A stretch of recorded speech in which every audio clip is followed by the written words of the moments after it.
दोस्तों स्वागत है आप सभी का हमारे इस वीडियो में। दोस्तों मैं गोविंद जायसवाल। दोस्तों आज का जो हमारा टॉपिक है वो है प्रिज्म का पहचान तथा प्रिज्म द्वारा प्रकाश का अपवर्तन। यानी कि यहाँ पर हम सबसे पहले यहाँ पर जानेंगे प्रिज्म के बारे में।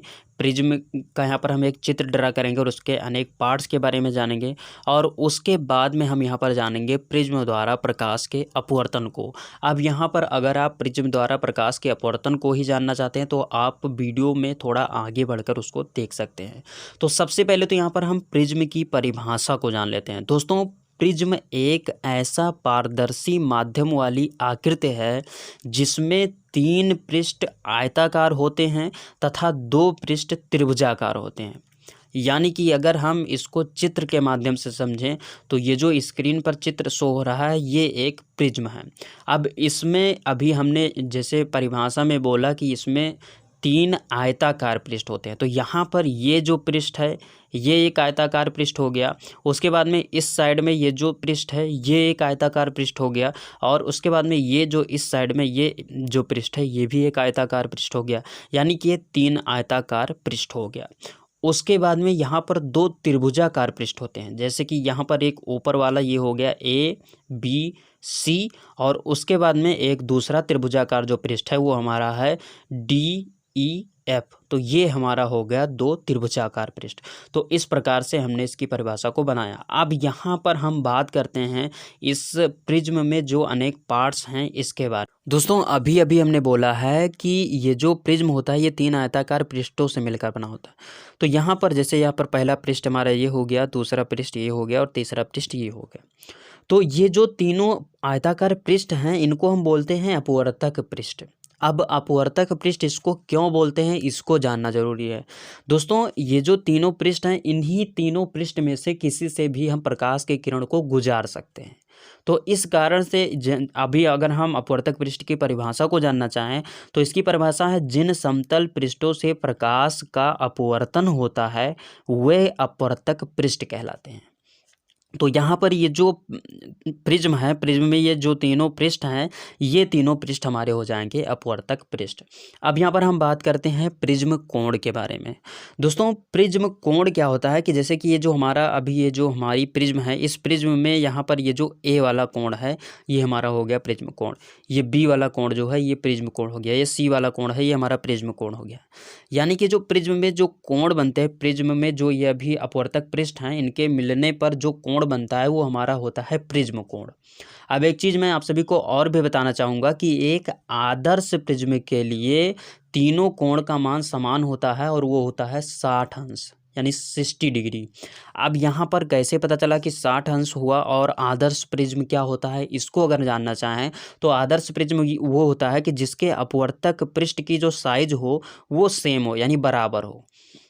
यानी कि यहाँ पर तीनों अपवर्तक पृष्ठ जो होते हैं इनकी अगर साइज बराबर होगी तो ऊपर यहाँ पर ये जो ए वाला कोण है बी वाला कोण है सी वाला कोण है ये तीनों कोण बराबर होंगे। और जब ये तीनों कोण बराबर होंगे तो हमको पता है कि त्रिभुज के अंतः कोणों का योग 180 अंश होता है।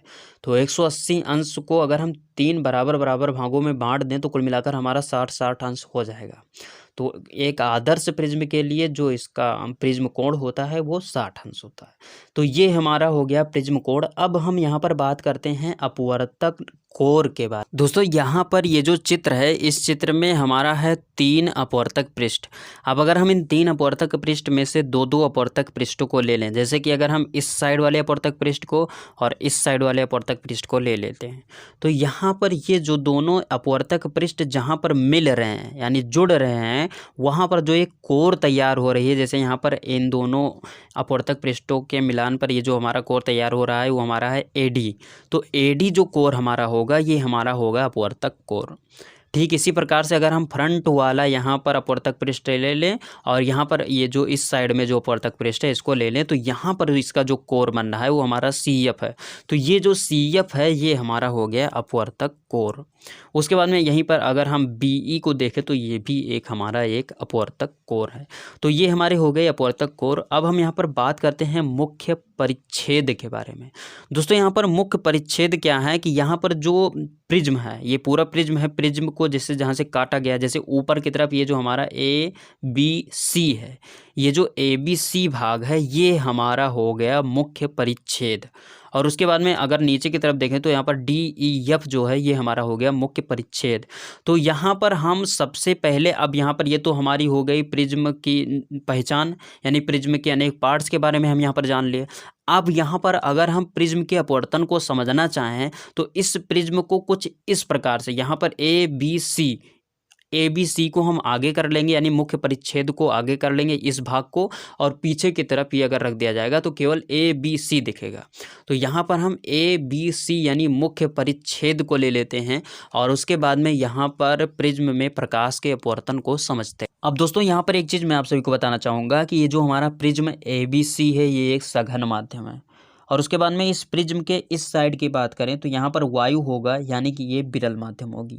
और उसके बाद में इसी प्रिज्म के इस साइड की बात करें तो यहाँ पर भी वायु होगा, यानी कि ये भी विरल माध्यम होगी।